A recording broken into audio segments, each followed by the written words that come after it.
We have had an uninterrupted period that the government has been providing pads for our girls in school. It is true. And I want to say authoritatively with a very humble call, that the government and through the Department of Education to always ensure that there is consistency in the provision of pads without the delays that we normally notice. A delay of 2 or 3 months is not a small delay as one would think, because its contribution is so huge. And particularly if we have to relate this with the fact that we have a lot of poverty issues. Surprisingly, some of the little pads that are even given to our girls in schools, out of our realization, is that due to poverty, some of our girls even share these pads with their parents. So that means that they are even little, and that tells us the scope of poverty that exists in regards to the issues of pads and its use, as we are able to see. I would also mention that there is need of meaningful male engagement on issues of menstrual hygiene. And this is very key. We need men to come around to support us and to support our ladies and our girls, so that there is no stigma in relation to this. Remember, one of the key reasons that our girls have a lot of stigma is the male counterpart. So the male counterpart therefore needs to know that this is normal and they need to support our girls. And this is a clarion call to the male counterpart. Let us have this type of engagement. That is very key. Yes, specifically access to facilities for menstrual health. This is also linked to, among other things, the poverty index in the group, and someone will talk about issues around poverty. Access to these pads, they're expensive, the parents cannot be able to afford.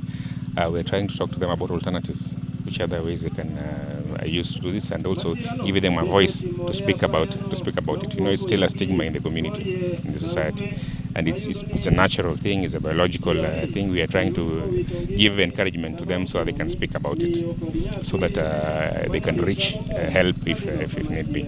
Yeah, at sustainability, we are talking about alternatives. For today, we'll distribute a few pads, but this will last them only for a short while.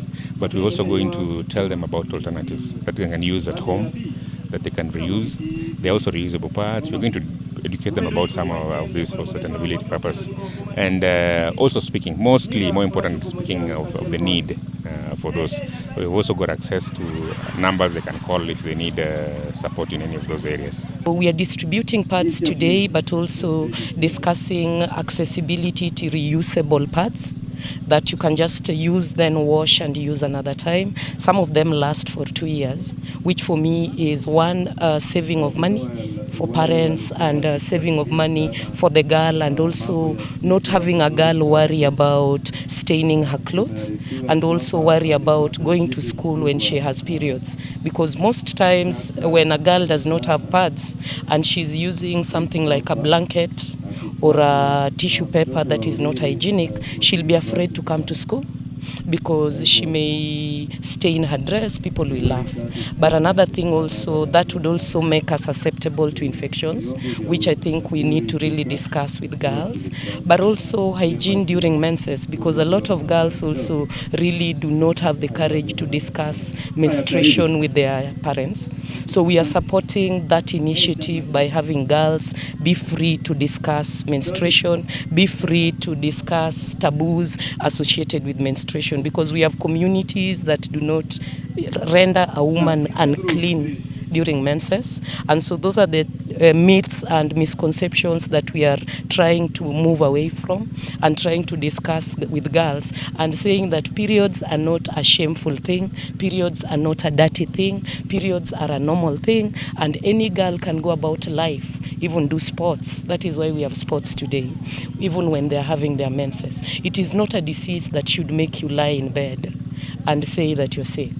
Periods can be controlled. Period pain can also be managed by a girl, and she can be able to do normal things. We have a youth wellness center in Bondo Sub-County Hospital that integrates reproductive health and entertainment, that also ensures that any girl that comes to our facility and goes to the sanitary area accesses a pad. So we have a pad box in there that girls can access. We were piloting it. We are hoping if it works well, because I'm noticing that we now no longer have girls that come to the center and sit in one place because they are afraid of staining, or that girls that take tissue paper and disappear with. We are now noticing that because we have pads in the toilet, a lot of the ladies come to access other reproductive health services in the same center. So one thing that we have measured on or identified within our peer-to-peer discussions is the increase in teenage pregnancies within our school. We find that most of the people